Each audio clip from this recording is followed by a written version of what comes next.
Welcome to Kenton's videos. Enjoy the video. In this video, I will explain how to make Excel not round numbers, full guide. Select the cells and open Format Cells, choose Number, and set decimal places to the exact value you need. Use the Increase Decimal button for quick tweaks while you work. Also check options to ensure precision is not reduced and avoid using round unless intentionally changing values. I'll show simple examples and keep it friendly and easy to follow step by step. If you need numbers to appear but not change, use text to control display and preserve real values. Avoid turning on precision as displayed because that forces stored values to change permanently. When calculations require rounding, apply round or round up deliberately and document the reason.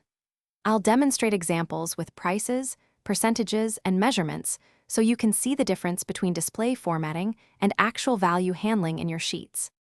If you're finding this helpful, please subscribe and like. It really supports making more tutorials like this. Quick recommendation: Droplet Stay Hydrated Anywhere with the Owala water bottle, perfect for long desk sessions and spreadsheet marathons. Check the description for the product link and other deals to grab one if you want. Thanks for the support. Now let's get back to the video.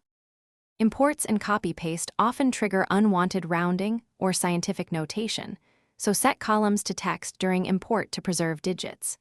Use paste special with values to avoid bringing formatting that alters precision. If long numbers shift to scientific format, widen the column or set a number format with sufficient decimals to display all digits. I'll show real examples and quick fixes so your data stays accurate and readable in every case.